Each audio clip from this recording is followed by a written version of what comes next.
¿Puedes explicar los efectos de la meditación y los efectos sobre la mente? Claro, meditación significa familiarse con. Así que aquí está el viejo yo y aquí está el nuevo yo. No es que vas a llegar al nuevo ser en cuestión de días. Tenemos que atravesar el proceso de transformación. Si el 95% de lo que somos cuando llegamos a los 35 años es un conjunto de comportamientos subconscientes, hábitos automáticos, reacciones emocionales, creencias, percepciones y actitudes que funcionan como un programa informático, ese 95% que somos es el cuerpo programado para convertirse en la mente. Eso es lo que llamamos hábito. Y vamos a empezar a cambiarlo con el 5% de nuestra mente consciente. Puedes pensar de forma positiva todo lo que quieras, pero si sientes negatividad, te has sentido así durante los últimos 30 años, mente y cuerpo están en la oposición. Puedes tener el mejor tablero de sueños del mundo, con todas las cosas que quieres para tu vida. Pero si no te sientes merecedor, el cuerpo y la mente están en oposición. La idea entonces es reacondicionar el cuerpo a una mente nueva. Aquí está el viejo yo y aquí está el nuevo yo. Te vas a embarcar en el cambio. En el momento en que tomas la decisión de dejar de pensar de cierta forma para poder actuar diferente o sentir distinto, entras en el río del cambio. Lo más difícil de este cambio es no repetir las mismas decisiones que el día anterior. Tenemos alrededor de 60 a 70 mil pensamientos por día. De esos 60 a 70 mil pensamientos que tenemos por día, 90% son iguales a los del día anterior. Los mismos pensamientos conducen a las mismas opciones. Las mismas opciones conducen a los mismos comportamientos. Los mismos comportamientos crean las mismas experiencias y las mismas experiencias generan las mismas emociones. Esas emociones dirigen nuestros pensamientos una y otra vez y nuestra biología, nuestros circuitos neuronales, nuestra neuroquímica, neurohormonas e incluso la expresión genética se mantiene exactamente igual. Hay un principio en neurociencia que establece que las células nerviosas que se disparan juntas permanecen juntas. Si continúas pensando igual, tomando las mismas decisiones, teniendo los mismos comportamientos, reproduciendo experiencias iguales que estampan las mismas redes neuronales, los mismos patrones, para generar esa sensación familiar que te acostumbraste a llamar yo, conectas tu cerebro con algo muy limitado. Esa limitación se convierte en tu identidad. Es como poner el cerebro en una caja.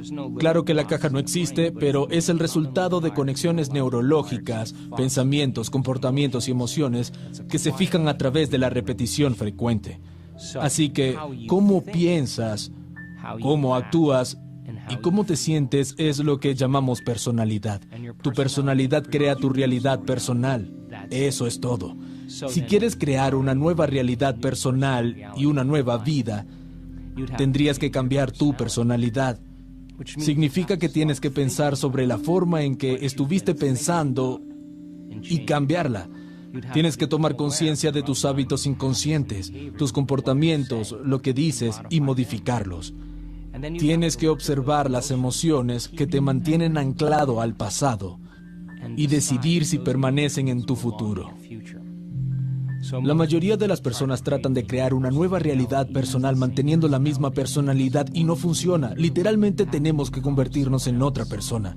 Entonces, la palabra meditación significa familiarizarse con. Cuando te sientas a meditar, observas los pensamientos que están tras bastidores en tu conciencia, ya que estabas tan distraído por el entorno externo.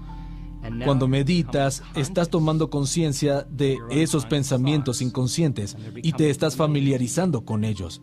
Estás meditando para conocerte a ti mismo, para tomar conciencia de tus propensiones e impulsos. El cuerpo quiere levantarse y hacer cosas, pero lo estás entrenando para que se siente quieto.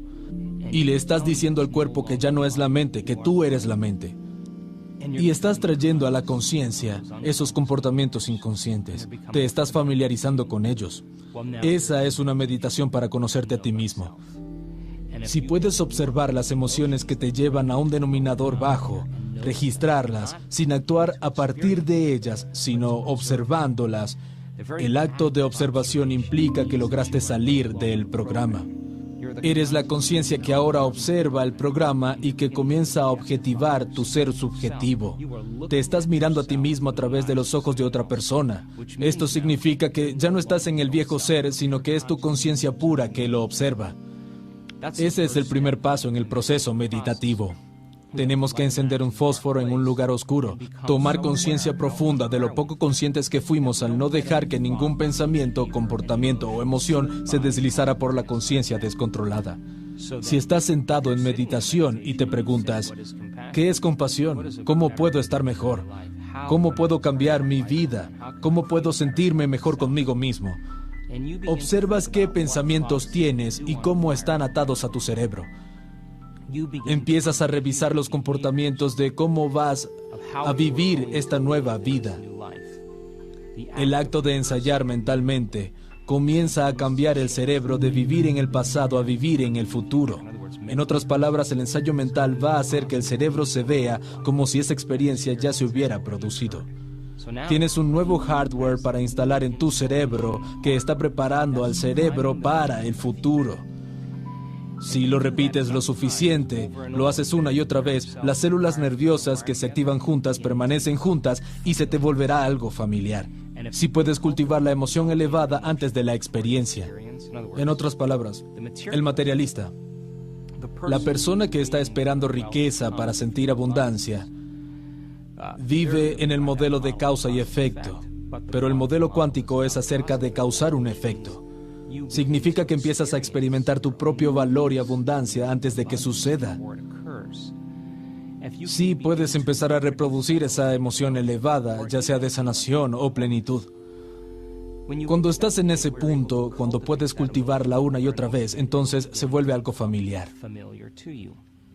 El proceso de cambio en el modelo meditativo requiere desaprender y volver a aprender. Requiere romper el viejo hábito del yo y reinventarse a sí mismo.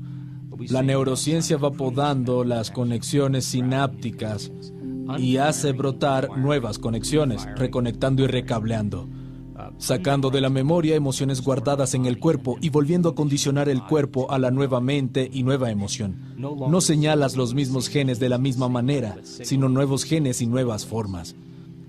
Sacas la energía del pasado para invertirla en el futuro. Usamos el modelo de meditación porque es importante para la gente poder desconectarse de su entorno externo. Si cierras los ojos y eliminas todas las distracciones del mundo exterior, las personas, cosas, lugares, tus ondas cerebrales van a empezar a cambiar y vas a tener menos atención en el mundo exterior. Si tus ojos y oídos no reciben tantos estímulos y hay una nueva música suave de fondo, empezarás a prestar más atención a tus pensamientos que a lo que sucede en el exterior. Si te sientas en quietud y entrenas a tu cuerpo para estar en un lugar sin hacer nada, sin experimentar los mismos eventos que generan las mismas emociones, le estás diciendo a tu cuerpo que ya no es la mente, que tú eres la mente. Si ya no estás pensando en un futuro predecible o en el pasado familiar, sino que estás presente en este momento, tu mundo interior comienza a ser más real que el mundo exterior, y ese es el momento en el que se pueden empezar a hacer cambios sustanciales en tu fisiología personal. En la investigación que hemos hecho, hemos medido más de 3.500 cerebros en meditación. Y puedo decir que sin dudas, estás en tu mejor momento cuando te olvidas de ti mismo, cuando vas más allá de ti, cuando te conviertes en nadie, nada, sin tiempo ni lugar. Ese es el momento en el que te conviertes en conciencia pura. Dejas de vivir como un cuerpo en el ambiente y en el tiempo. Y la conciencia puede operar y tiene la capacidad de cambiar el cerebro y el cuerpo de una forma única. Ahora, ya sabemos cómo hacer esto. Tenemos que lograr que se vuelva una habilidad. Muchas personas pasan la mayor parte de su vida esperando, anhelando, deseando y rezando para que algo cambie. Pero lo que le estamos enseñando a las personas no es a rezar, sino a que puedan responder sus plegarias, que terminen sus meditaciones como si sus plegarias ya estuvieran cumplidas. Porque cuando combinan una intención clara del futuro con esa emoción elevada, literalmente están cambiando su energía, están cambiando su química cerebral, están cambiando la manera en que funciona su cerebro, están cambiando su expresión genética, su química. Se están convirtiendo en otra persona, una y otra vez. Puede tomar meses para que la enfermedad desaparezca, pero lo hemos visto muchas veces. Regresan a un cierto nivel de conciencia y la enfermedad desaparece. Es como si la enfermedad existe en la vieja personalidad, pero ahora son una persona diferente. Lo hemos visto lo suficiente como para saber que cuando las personas llegan a un punto en su interior en el que se sienten tan plenos, satisfechos con quienes son, felices con ellos mismos, no les importa la enfermedad. En ese momento la enfermedad desaparece, siempre. El objetivo de la meditación es ir más allá de la mente analítica. Lo que separa la mente consciente de la subconsciente es la mente analítica. Cuando nos impulsan las hormonas del estrés, el cóctel de productos químicos que se genera hace que nuestro cerebro se torne demasiado analítico.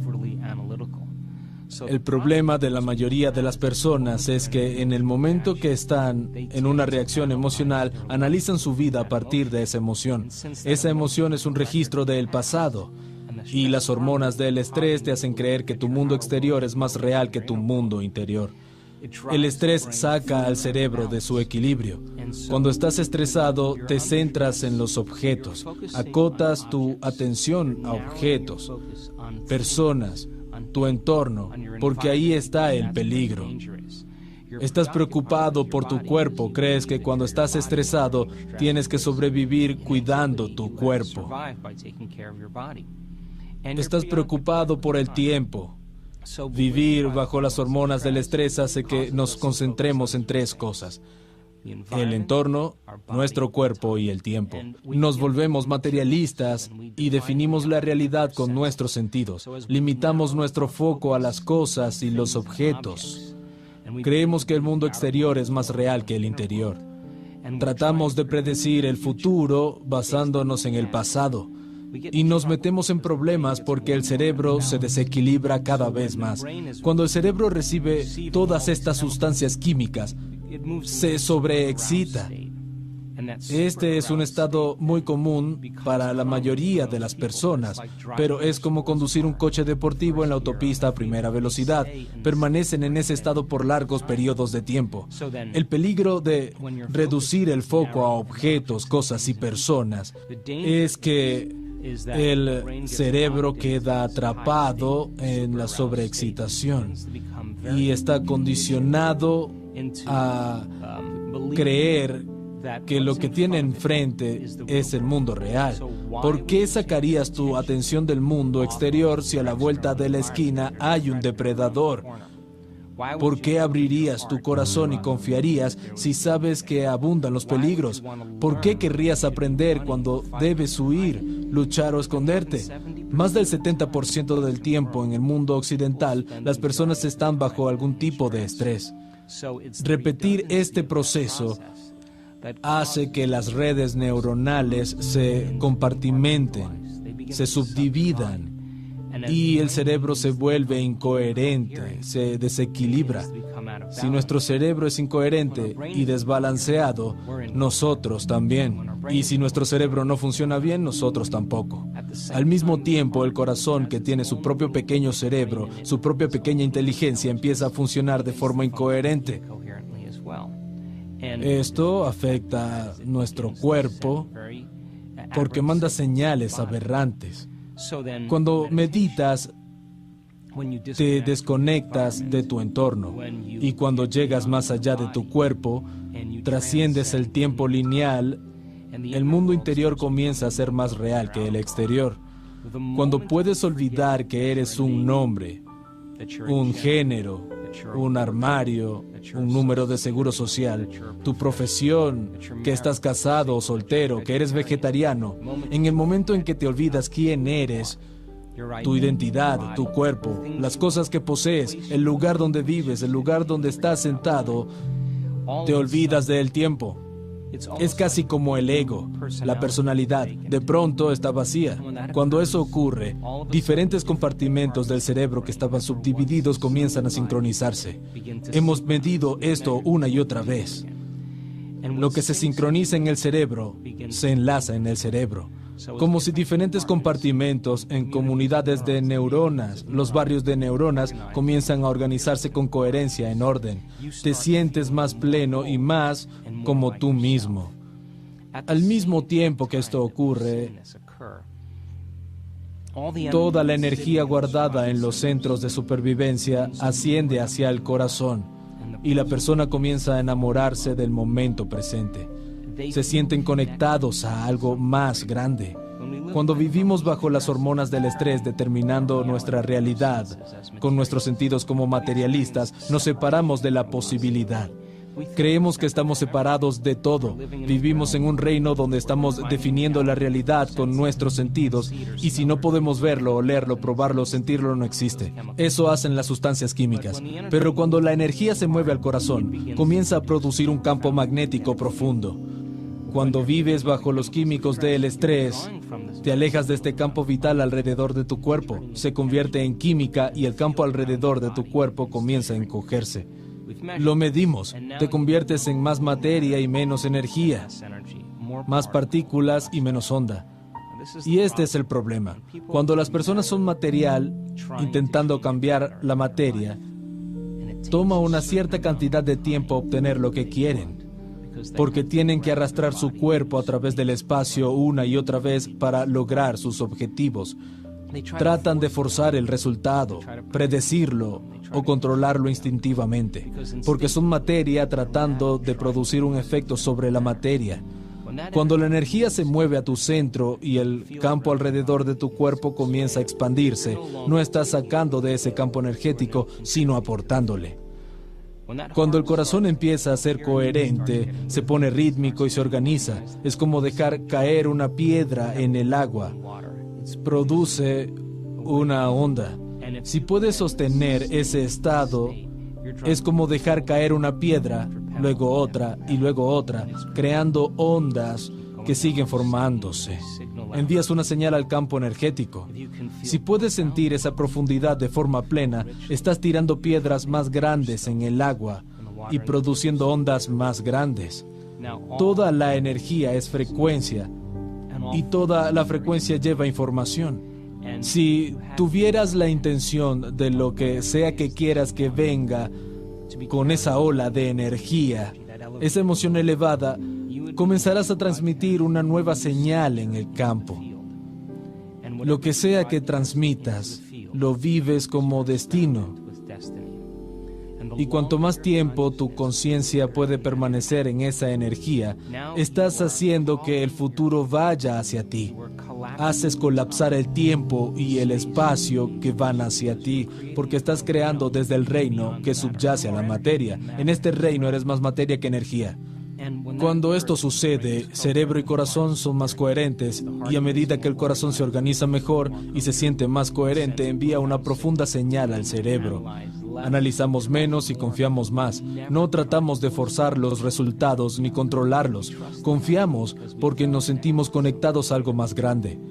Este estado del ser se puede enseñar, se puede sostener y convertirse en una habilidad. Si eres capaz de regular esos estados todos los días y de que tu cerebro y tu cuerpo funcionen de forma correcta antes de salir al mundo, será menos probable que reacciones frente a las personas y situaciones de tu vida. Es menos probable que tus viejos hábitos y las reacciones emocionales dominen quién eres. Es menos probable que estés pensando en el mismo futuro predecible o en el pasado familiar porque estarás en el momento presente. En este estado de refinamiento es donde los milagros y lo poco común suceden. Lo vimos en nuestros seminarios alrededor del mundo, donde medimos los cerebros y los corazones de los participantes durante la meditación. Es una de las cosas más mágicas que puedes ver. Podemos mirar en un monitor el cerebro de una persona en tiempo real mientras medita. Somos cada vez mejores en esto. Podemos predecir cuándo va a suceder. Vemos pequeñas descargas del campo. Va, boom, va, boom. Y cuando las empezamos a ver, sabemos que algo increíble va a suceder. Si pudiéramos mirar una imagen tridimensional del cerebro, veríamos la parte frontal del cerebro hablando con la parte posterior y el lado derecho del cerebro hablando con el lado izquierdo. Vemos diferentes comportamientos del cerebro empezando a sincronizarse y vemos que esa persona está a punto de entrar en un nuevo estado cerebral. La unión de polaridades es el amor. Los dos hemisferios se unen. La polaridad, la dualidad entre los dos hemisferios, cuando se unen en uno, es amor. Comenzamos a tener esta energía disponible aquí en el centro de la unidad. La integridad, el cerebro y el corazón se organizan. Cuando eso ocurre, vemos lágrimas de alegría en el rostro de las personas porque están conectadas con algo más grande. Y esa inteligencia que nos da vida mantiene el corazón latiendo, digiere nuestra comida, corre por nuestro sistema nervioso autónomo. Es el sanador más poderoso del mundo. Todo lo que tenemos que hacer es salirnos de nuestro propio camino. Cuando lo hacemos, el operador, el torturador, la personalidad que le está indicando al cuerpo que permanezca en un estado limitado, cuando no eres nada ni nadie, no hay tiempo ni espacio, se va. Y el sistema nervioso autónomo comienza a crear orden donde había caos. Empieza a hacer lo que sabe hacer tan bien, que es crear homeostasis y equilibrio. Puede empezar a cambiar la química, los genes, los patrones neurológicos, a mover energía en el cuerpo. Las personas dicen siempre lo mismo, que no tuvieron nada que ver con la sanación, sino que fue un poder interior que lo hizo solo. Lo único que tenían que hacer era salirse del camino. Creo que podemos hablar mucho de estas cosas, pero debes tener la experiencia. Mi pasión en los últimos años ha sido desmitificar esto. Si ves a alguien gravemente enfermo pararse ante una audiencia de 550 personas y contar su historia de cómo a través del tiempo generó, por desequilibrar las emociones y la energía, cómo generó una enfermedad, pero pudo tomar conciencia de cómo sucedió y cómo le tomó 2 años romper esa historia acorazada. Todos los días tomó la decisión de no abandonar su meditación hasta haberse convertido en otra persona. Estamos hablando de grandeza. Ya no es un concepto filosófico. Es una persona que día a día encarna y entiende su propia ingeniería genética. Cuando estás en un estado elevado, entiendes cuando haces algo diferente, piensas o actúas de otra forma. Estás desconectado, nuevas redes neuronales señalando nuevos genes, le imprimen significado a lo que hacen. Si la gente logra entender el qué y el por qué, el cómo se vuelve más fácil. Así que si ves a alguien de pie frente a una audiencia de 500 personas explicando su viaje, no es diferente de mirar a Serena Williams jugar tenis. Si juegas tenis y sigues mirando cómo golpea la pelota, tú también lo vas a hacer mejor. En nuestros seminarios hay gente que se pone de pie y cuenta su historia. Y empieza a dejar que los demás entiendan que también es posible hacer lo mismo. E igual que una infección crea una enfermedad entre la comunidad, la salud y el bienestar pueden ser tan contagiosos como una enfermedad cuando se reúne un grupo de personas que entiende qué y por qué está haciendo algo. Es un buen momento para hablar de algunas de estas personas y hablar de que a algunas les toma 2 años y a otras 3 semanas. Había una mujer que entregó un sobre mientras salía del escenario en Barcelona hace unos años. Me pidió que lo leyera. Entré al camerino y abrí el sobre. Y leí la historia de esta mujer. Era tan profunda. Le pedí que se pusiera de pie y contase su historia a toda la audiencia. Es una psicoterapeuta de Holanda, una mujer muy inteligente. Y un domingo por la mañana, mientras se duchaba, su marido le dijo adiós a sus 2 hijos. Le gritó algo y mientras ella se duchaba, fue a la torre más alta de Ámsterdam. Saltó del edificio y se suicidó. Ahora, este es un evento estresante. Cuando recibió la noticia, atravesó las mismas emociones que cualquiera cuando recibe una noticia tan impactante y traumática. Estaba sufriendo, estaba llena de dolor, resentida, se sentía culpable, confundida, enfadada. Ella pasó por toda la gama de emociones. Y todas esas emociones, por cierto, derivan de las hormonas del estrés. Ella estaba atravesando esta situación que la cambió biológicamente. No sabía cómo controlar su reacción emocional. Se convierte en un estado de ánimo, una larga reacción emocional.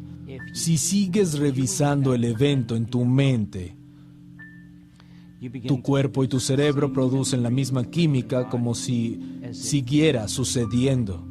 Su cuerpo estaba condicionado al pasado y revivía la experiencia 50 a 100 veces al día. Y su cuerpo creía que lo mismo estaba pasando una y otra vez. Vas de un estado de ánimo a un temperamento. Le preguntaban, ¿por qué estás tan enfadada? Contaba la historia y básicamente estaba diciendo, soy así a causa de algo que sucedió hace 4 meses. Si seguimos así un periodo largo de tiempo, esas emociones impulsan nuestros pensamientos y no podemos pensar más allá de cómo nos sentimos. Nuestros sentimientos se volvieron nuestra manera de pensar. Estamos pensando en el pasado, atrapados en nuestra biología. La mujer despierta un día y estaba paralizada de la cintura para abajo por completo. Y no podía levantarse de la cama, así que la llevaron al hospital, le hicieron resonancias magnéticas, toda clase de exámenes y no encontraron nada. Le diagnosticaron neuritis y terminó postrada en la cama. Literalmente no podía levantarse, no podía ir a trabajar ni cuidar a sus hijos. Su madre tuvo que mudarse con ella, no tenía dinero porque no tenía trabajo y los niveles de estrés subían. Toda la situación empeora. A medida que sus niveles de estrés suben, son los mismos químicos del estrés que están golpeando el cerebro y desequilibrando el cuerpo, señalando genes equivocados de una forma incorrecta. En los meses siguientes, desarrolló una úlcera enorme en todas las membranas mucosas de su cuerpo. La boca, garganta, estómago superior, vejiga, vagina y ano. Tenía úlceras enormes que no le permitían comer. Su cuerpo estaba totalmente desequilibrado a nivel químico, lleno de dolor. Estaba en una espiral descendente. Y cuando finalmente empieza a notar que está en una espiral descendente, fue al médico y le diagnosticaron cáncer de esófago. Cuando recibe el diagnóstico, el de tener cáncer, se estresa aún más y siente miedo. Se da cuenta de que sus hijos pueden perder a su madre. Asistió a uno de nuestros talleres. Lo recuerdo especialmente porque vino con muletas y en una silla de ruedas. Se sentó en el lado izquierdo de la sala. Era un curso de nivel introductorio. Entendió que podía hacer cambios a nivel intelectual, pero que tenía un desafío por delante. Entendió cuánto estaba en su pasado. Estaba emocionada con el contenido y la información. Recuerda que era psicoterapeuta, así que es el idioma que entiende. Unos meses más tarde, volvió a un taller en Connecticut, al norte de la ciudad de Nueva York. Vino con 2 amigos. La audiencia fue increíble en ese retiro, así que los empujé un poco más allá de lo que hago normalmente. Ella tuvo un gran avance. Por primera vez en más de un año, se sintió como ella misma. Tenía una visión de su futuro, no estaba visualizando nada y de pronto tuvo una visión muy clara. Estaba tan emocionada que se fue a casa e hizo su meditación todos los días. Entendió que había regulado nuevos genes y bajado los genes que tenían que ver con su enfermedad. y que todos los días tenía que golpear a la puerta de la genética. Lo primero que quiero decir es que estoy seguro de que hubo días en los que no quería hacer su meditación, pero lo hizo de todos modos. Meditaba igual. Hubo días en los que se sentía invadida por las dudas, en los que no creía que fuese posible, pero de todos modos hacía su meditación. Cuando empezó a practicar nuestras meditaciones todos los días, comenzó a notar cambios significativos en su salud. Estaba parada frente a la audiencia y dijo: acabo de ver a mi médico. No tengo evidencia de cáncer de esófago. No tengo úlceras en las membranas mucosas del cuerpo, excepto una pequeña cicatriz en la parte posterior de la garganta. No tengo parálisis, no tengo entumecimiento, no perdí mi función motora y tengo un nuevo marido. Le dije: nueva personalidad, nueva realidad personal. La enfermedad existía en la vieja personalidad y ahora eres literalmente otra persona. Le pregunté: ¿cómo te sientes cuando miras atrás a ese evento que sucedió en el pasado? Me respondió: fue mi mejor maestro.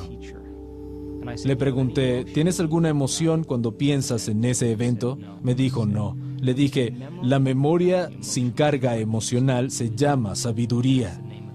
Ese es el nombre del juego. ¿Estás lista para una nueva vida? Me dijo: estoy enamorada de mi vida. Ella decidió no alejarse de sus meditaciones hasta que estuviese enamorada de la vida. El materialista, quien define la realidad con sus sentidos, diría que no tiene razón para estar enamorada de la vida.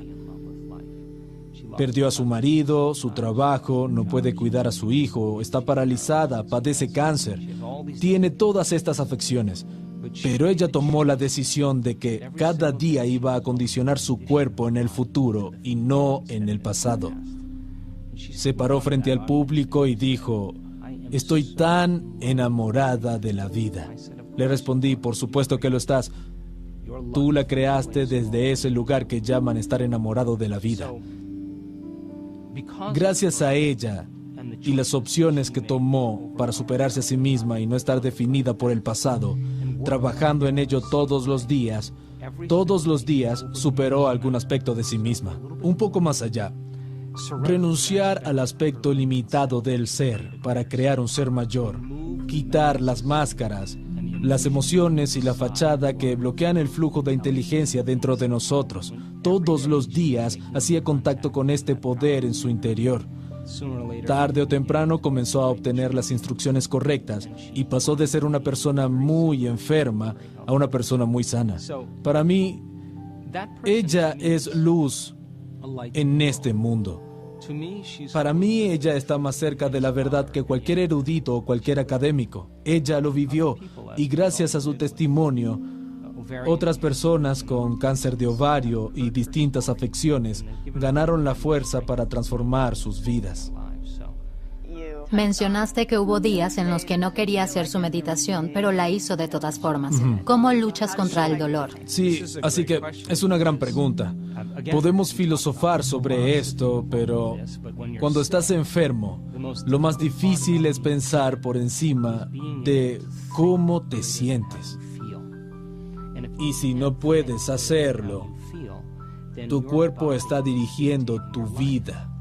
Ahora, no hay nada de malo en esto, pero digamos que una persona que administró mal su energía, sus emociones y su estilo de vida durante los últimos 10 años, desarrolla alguna afección.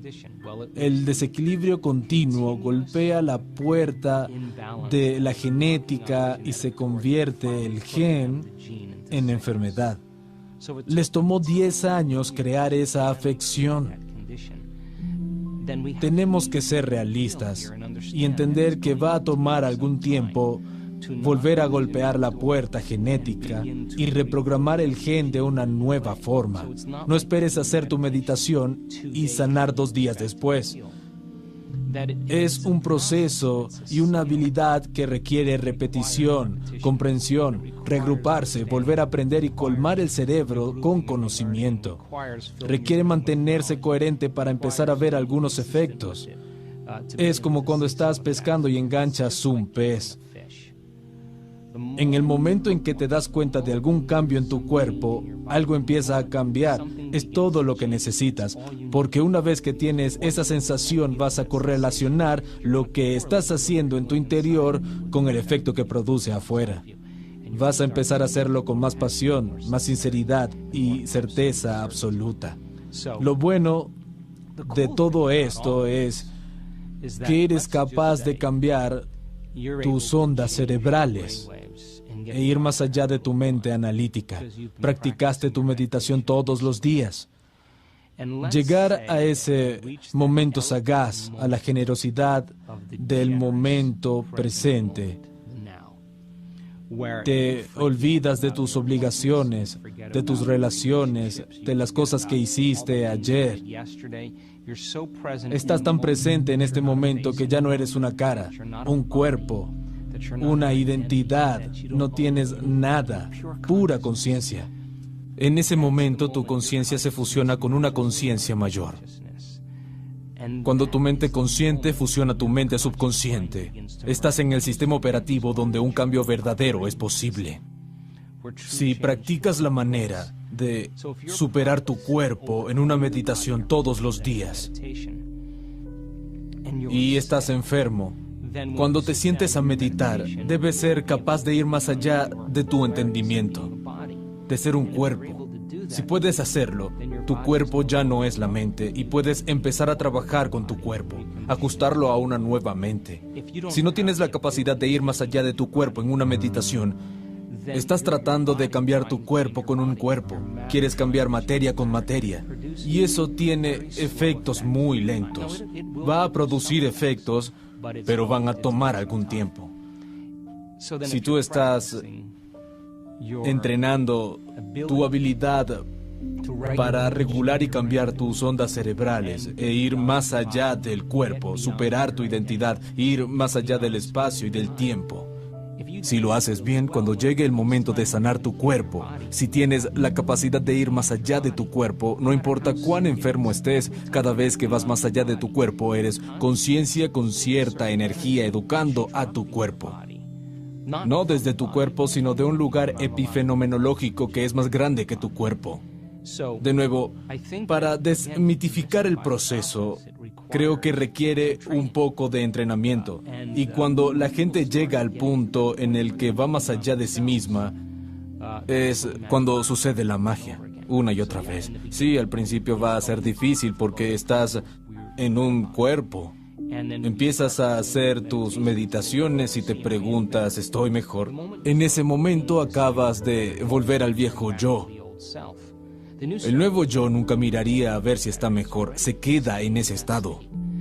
Así que es un proceso a desarrollar, una acción, es una toma de conciencia, es un proceso que lleva tiempo.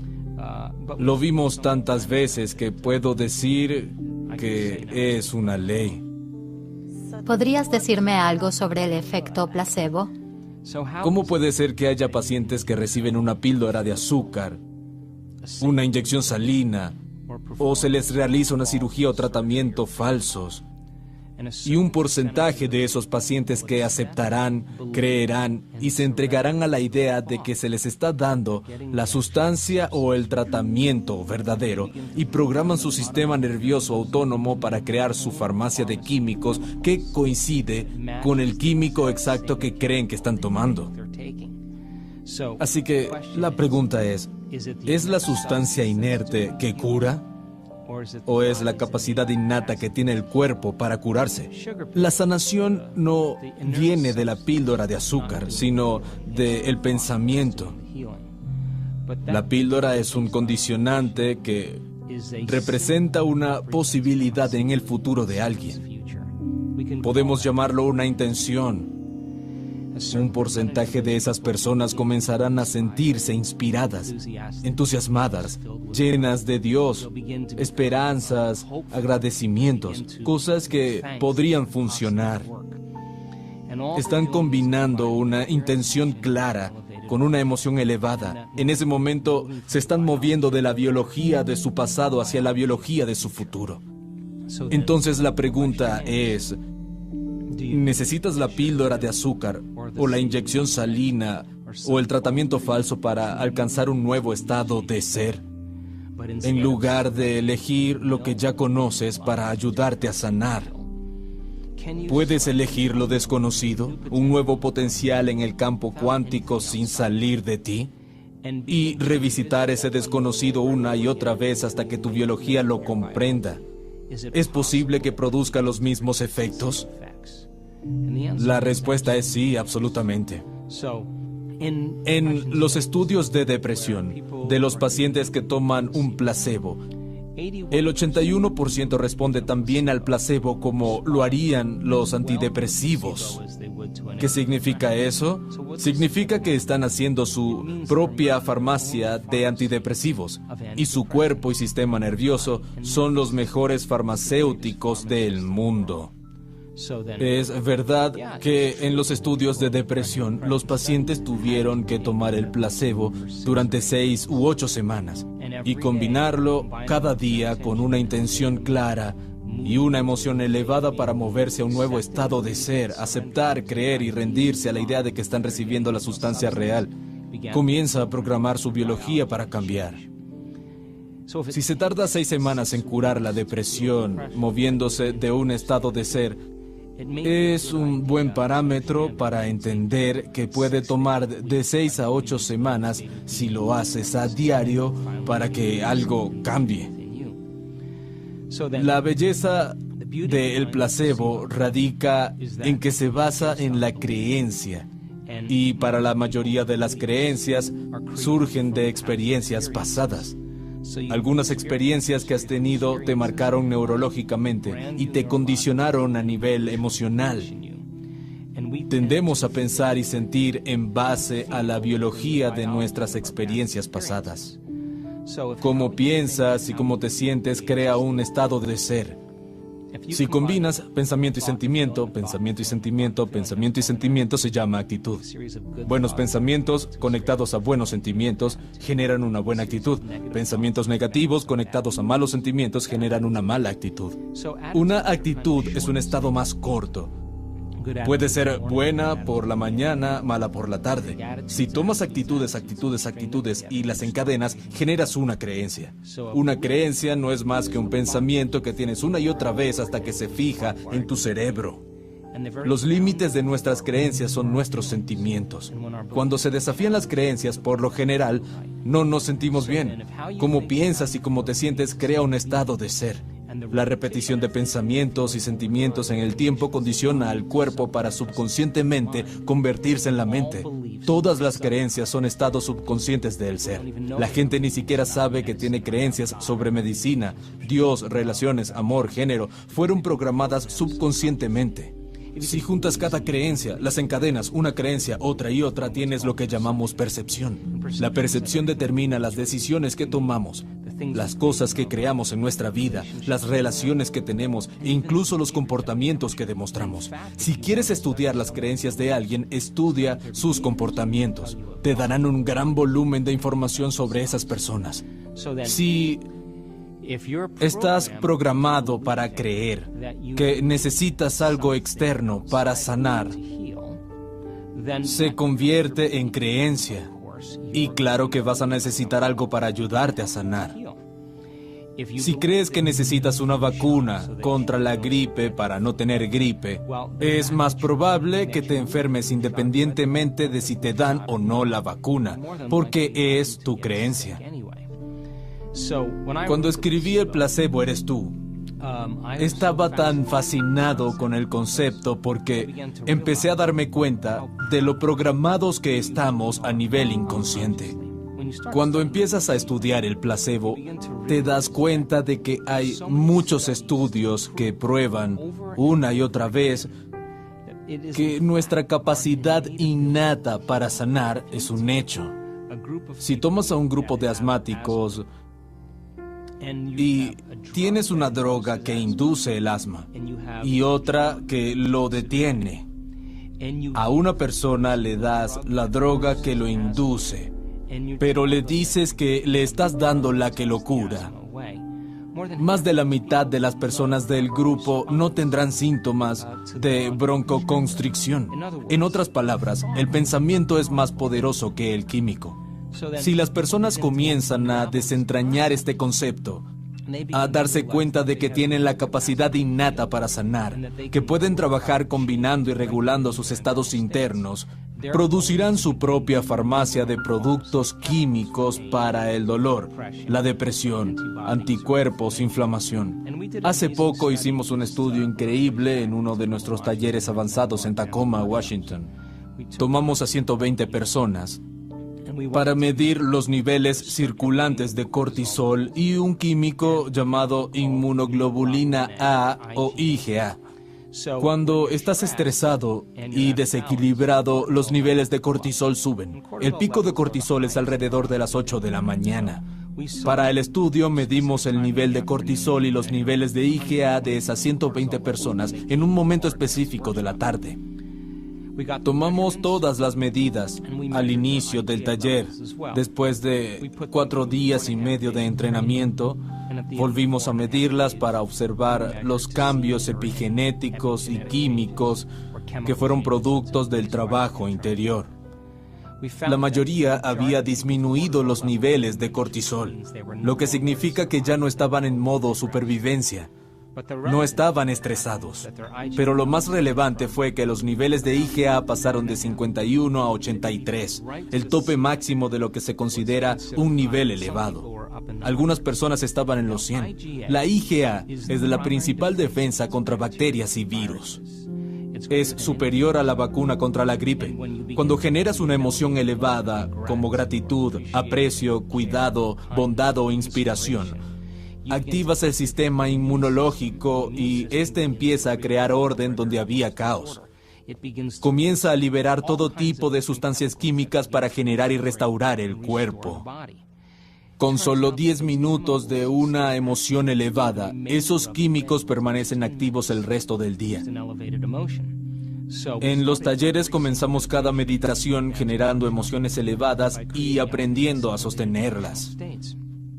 Lo medimos con un monitor HRV. Medimos el corazón de los participantes mientras están meditando. Y, curiosamente, la mayoría de los participantes fueron capaces de crear esa coherencia cardíaca, que empezó a generar un fuerte campo electromagnético y a producir un cambio químico y fisiológico importante. Su ambiente interior era más resistente y ordenado que el entorno externo. Si haces lo suficiente, si lo haces todos los días, ya no deberías estar sometido a las bacterias oportunistas. Se les llama así porque están esperando una oportunidad para comprometer tu sistema inmune. No es extraño que un grupo de personas que están trabajando en la misma oficina se enfermen al mismo tiempo. No son los bichos los que generan esta enfermedad. Es que el sistema inmunológico está comprometido porque todos están estresados en el mismo momento. Eso evita que las bacterias proliferen. Si le das a las personas la ciencia y la comprensión de cómo funciona el placebo, se lo puedes enseñar. El placebo se basa en 3 cosas.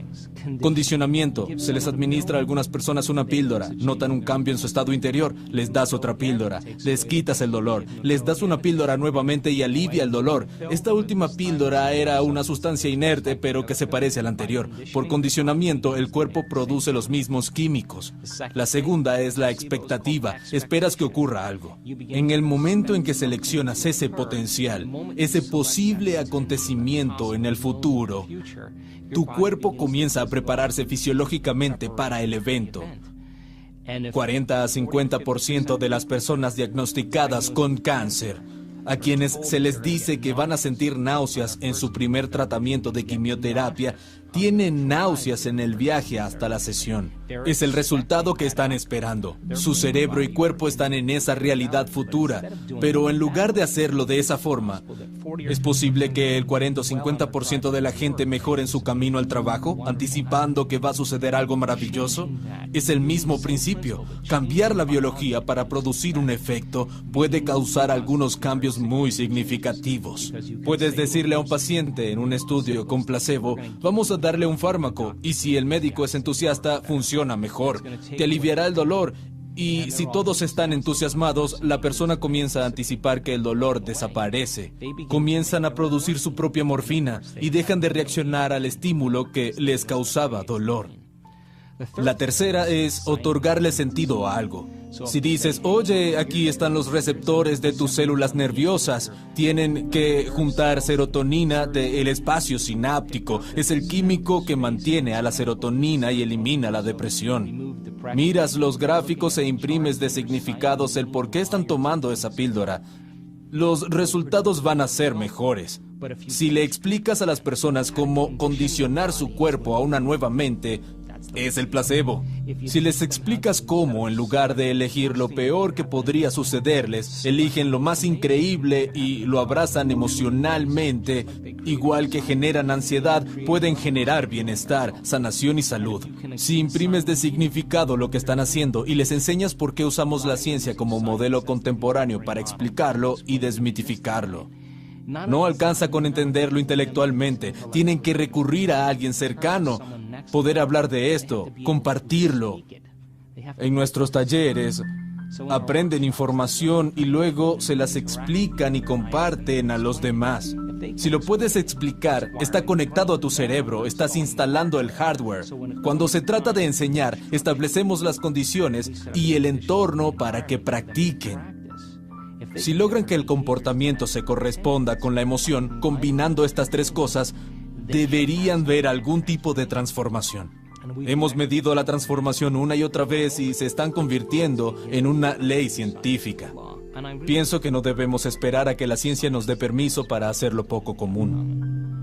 Debemos salirnos de lo establecido y hacer lo que está por fuera de lo común y repetirlo para que la ciencia venga a estudiarnos y empiece a cambiar sus leyes. Sí, esto no es normal ni natural. Aquí estamos en el terreno de lo sobrenatural.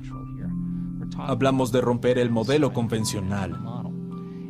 Digamos que requerirá coraje poder decir, me dieron este diagnóstico. El médico me dijo que me quedan 6 meses de vida y tengo que poner todos mis asuntos en orden. No puedo explicarte cuántas personas conocimos que recibieron la maldición vudú. Tenían 3 o 6 meses de vida para poner todos sus asuntos en orden, sin expectativa de vivir más tiempo. Pero no lo aceptaron, no lo creyeron y se rindieron a esos pensamientos sin analizarlos desde otra perspectiva. No programaron su sistema nervioso autónomo según ese destino. Dijeron, espera un segundo, creo que puedo cambiar algo aquí. Y muchos de ellos ya no tienen la enfermedad o pasaron 2 años y aún viven y continúan su camino. Esta es la razón por la que es importante que las personas recuperen su poder. Estamos en la era de la información. La ignorancia es una elección. Hace 25 o 30 años ibas al médico y si te decía que tenías cierta afección, te indicaba el tratamiento o que ibas a necesitar cirugía. La mayoría de las personas firmaban en la línea de puntos, aceptaban lo que les habían dicho. Avancemos hasta hoy. Alguien recibe un diagnóstico, el médico le indica un tratamiento y cuando vuelve a casa va a internet, investiga por horas, investiga su afección, mira tratamientos convencionales y no convencionales. Y muchas personas conocen mejor los tratamientos alternativos que algunos médicos. Regresan al consultorio y le dicen al doctor, tengo esta idea, quiero probar esta terapia. Y el doctor o bien no sabe de qué se trata o cree que no funcionará. El paciente mira a su médico pensando, hora de encontrar otro médico. Quiero a alguien que me apoye con el estilo de vida que quiero vivir y ver si puedo hacer el cambio. Ahora, aquí hay una salvedad. Se lo decimos a todos nuestros estudiantes que están cambiando. Hay que hacer mediciones. Si emprendes este viaje, se trata de información, no de negación. Tienes que mostrarnos cuáles son tus valores. Probemos por 3 meses y ver qué pudiste hacer. Para cuando se terminen, medimos si estás igual o mejorando. Seguimos adelante y podemos añadir 1 o 2 cosas más. Si estás empeorando, tenemos que recurrir a un procedimiento radical para que puedas lograr ese cambio específico. Así que esto no tiene que ver con negligencia ni con enterrar información. Realmente se trata de ver si puedes generar algún efecto, medirlos y hacértelo saber para generar retroalimentación. Son los comentarios sostenidos en el tiempo los que nos permiten saber que estamos empezando a producir cambios y lo seguimos haciendo para que la persona pueda cambiar de manera radical. Dijiste que algo que te preocupa es que vivamos en un mundo en el que la investigación científica está teñida de intereses personales y a menudo influenciado por el mercado. ¿Podrías decirnos por qué no deberíamos aceptar el diagnóstico de una mujer con delantal blanco solo porque tal vez no tenga toda la información porque se formó en una farmacéutica? Bueno, no tengo nada en contra de las empresas farmacéuticas ni de los fármacos. Han hecho un trabajo increíble ayudando a la gente a restaurar su salud, devolviendo el equilibrio químico. Mi problema es que no estoy seguro de que nos digan la verdad en relación con cuán poderosos somos. Si se revela todo lo que se sabe, se venden menos productos y menos fármaco. Número 1, cuestiono la eficacia de los medicamentos. Cuestiono también cuáles investigaciones se publican y cuáles sin pruebas sustanciales de que el fármaco funcione no se publican ni ingresan en el ámbito científico. Si hay 38 artículos escritos sobre un fármaco determinado, puedes encontrar 18 o 19 publicados. El resto, los que no muestran un resultado de mercado, nunca se publican. Hoy las cosas son más transparentes. La gente está más informada y puede informarse por sí misma. Solo podemos aceptar, creer y rendirnos ante los pensamientos que son iguales a nuestro estado emocional y no aceptar, creer y rendirnos ante cualquier pensamiento que no se equipare a tu estado emocional. Cuando un paciente recibe un diagnóstico de artritis reumatoide, esclerosis múltiple, cáncer, diabetes, las emociones comunes después de escuchar un diagnóstico así son miedo, tristeza o dolor. Cuando tienen estos sentimientos, productos del diagnóstico, pueden pensar de manera positiva todo lo que quieran. Pueden decir, voy a superar esta afección. Pero si tienen miedo, ese pensamiento no logra pasar del tronco encefálico hacia el cuerpo, porque no está alineado con el estado emocional del cuerpo. Lo que se hace es lograr que esa persona cambie su estado emocional y alcance un estado de gratitud. ¿Por qué gratitud? Bueno, generalmente damos gracias cuando recibimos algo. Pero si das gracias desde un estado de gratitud, tu cuerpo cree que has recibido algo, porque la señal emocional de gratitud significa que ya sucedió. Cuando alguien comienza a sentir gratitud, espera sanar, siente gratitud porque puede cultivar ese estado emocional. Es más propenso a aceptar, creer y rendirse a los pensamientos que se equiparan con ese estado emocional y programar su sistema nervioso autónomo para crear un destino diferente. Desde hace 30 años dirijo una clínica de salud integral muy demandada. Tratamos diferentes enfermedades crónicas. Estuve ayer y estaba llena de pacientes. La gente viene a nuestra clínica porque nos interesa crear un nuevo estilo de vida. Menos del 5% de las personas del planeta nacen con patologías genéticas. El otro 95% padece enfermedades que tienen que ver con el estilo de vida, comportamientos y elecciones. El modelo médico funciona muy bien para afecciones agudas. Si te rompes el brazo o tienes apendicitis, es una buena idea ir a emergencias médicas. Pero cuando se trata de afecciones crónicas que requieren un cambio de estilo de vida, muchas veces no es suficiente solo con tomar un producto químico, porque la persona puede tener viejas cicatrices emocionales. Esa persona puede estar atravesando una mala situación, puede estar expuesta a químicos o a decisiones que continuamente debilitan el cuerpo. Esta es la fórmula que usamos con quienes están interesados en hacer cambios significativos. Existen 3 tipos de estrés: físico, químico y emocional. Esto significa que existen 3 tipos de equilibrio: físico, químico y emocional. Entonces, ¿cuáles son las cosas que hacemos para crear equilibrio físico en nuestro cuerpo? Podría ser cualquier cosa: yoga, ejercicio, aeróbicos, acupuntura, quiropráctica, un masaje, cualquier cosa que sea física y que ayude al cuerpo a volver a la homeostasis. ¿Qué puedes hacer en pos del equilibrio químico? Si las hormonas del estrés golpean tu sistema inmune, junto con el orgasmo, el estrés y la digestión requieren bastante energía. Tal vez ingieras alimentos más fáciles de digerir para disponer de más energía para la recuperación. Eliminas ciertos alimentos que sacan a tu cuerpo y cerebro de su equilibrio. Tienes más energía para la recuperación y un mayor equilibrio químico. Puedes usar enzimas, modificar tu dieta, comer menos, eliminar ciertos alimentos o tomar productos farmacéuticos. Pueden tomar suplementos nutracéuticos que ayuden a restaurar el equilibrio químico del cuerpo. ¿Qué pasa con el equilibrio emocional? La meditación es para nosotros el modelo más efectivo. Usamos otras técnicas con algunas personas, como psicología energética. Cuando ordenas 2 de estos 3, el tercero tiende al equilibrio. Si alguien está equilibrado física y químicamente, también lo estará a nivel emocional. Si alguien está equilibrado emocional y químicamente, también tenderá al equilibrio físico. Y alguien que está equilibrado física y emocionalmente, estará equilibrado químicamente. Funciona así: equilibramos 2 de los 3 para que con el tiempo el tercero vuelva al equilibrio.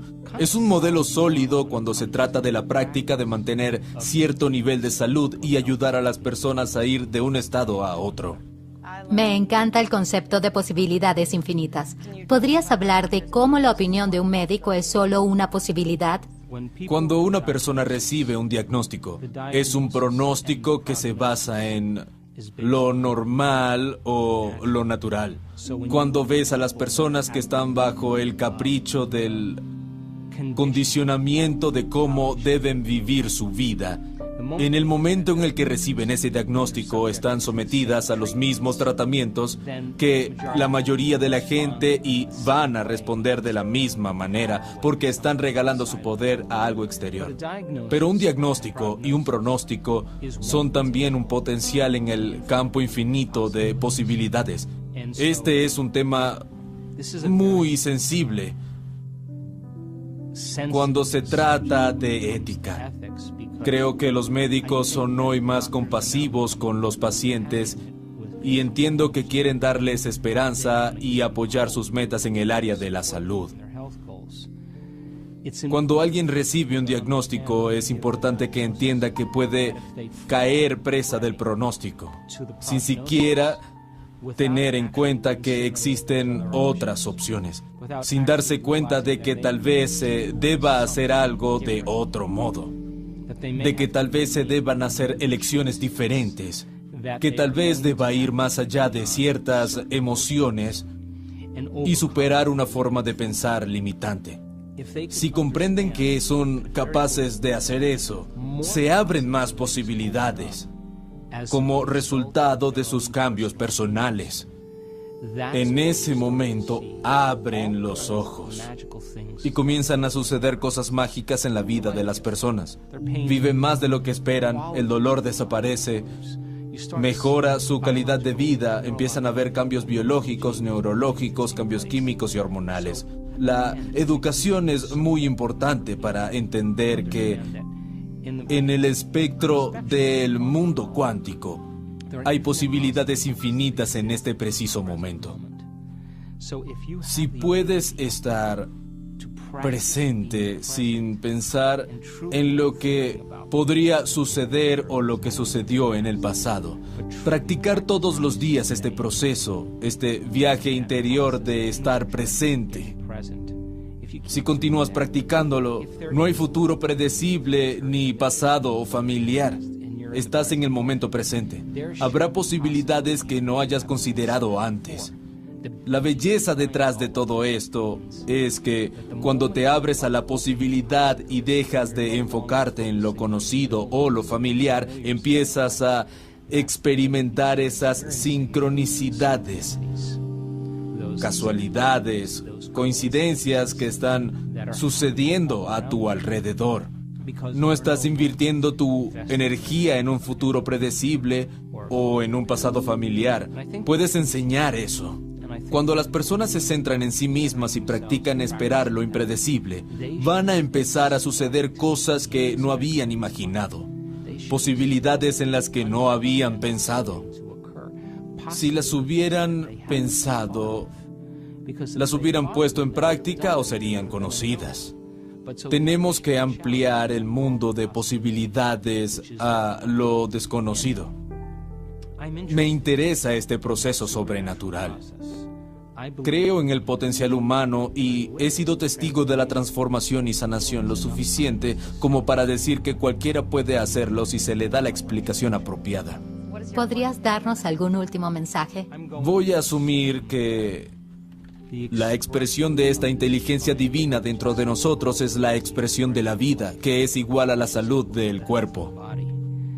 Cuando nos tomamos un tiempo dentro de nuestras vidas atareadas para invertir en nosotros mismos, para convertirnos en una obra en proceso, empezar a decidir qué pensamientos ya no queremos tener, qué comportamiento nos gustaría cambiar, qué emociones queremos transformar, y cada día hacemos un esfuerzo para eliminar bloqueos y máscaras, las fachadas que detienen el flujo de lo divino en nosotros. Cuando comenzamos a hacer ese tipo de trabajo, la inteligencia comienza a moverse a través de nosotros y ahí es donde nos volvemos más parecidos a ella. Nos volvemos más deliberados, con una voluntad increíble, más conscientes, con una mente infinita.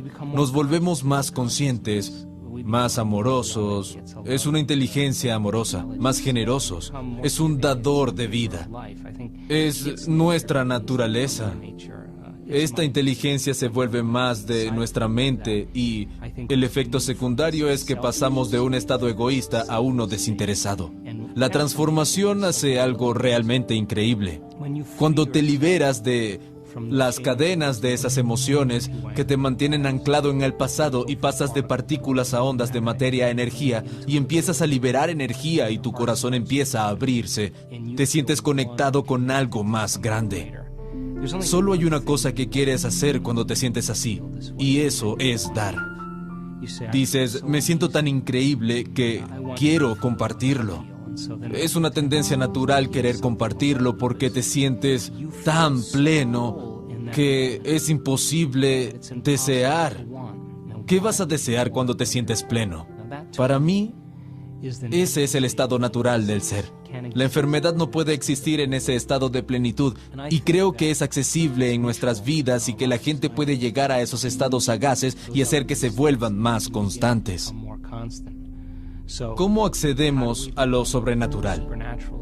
Tenemos que empezar a hacer lo que en un principio se siente antinatural. Al principio, por supuesto, el cambio va a ser incómodo. Es una sensación rara. Habrá incertidumbre. No se puede predecir cuándo vas a entrar en lo desconocido y muchas personas se apresuran a volver a sus sentimientos y comportamientos familiares y dicen, esto se siente bien, se siente familiar. Estar cómodo en esa incógnita, donde la mejor manera de predecir el futuro es crearlo, y ser capaz de crear desde lo desconocido produce efectos sobrenaturales en nuestras vidas. Dar cuando todo el mundo siente falta es sobrenatural. Demostrar compasión cuando todos están enojados y son sentenciosos es sobrenatural. Mostrar amor y fuerza cuando todos los demás tienen miedo.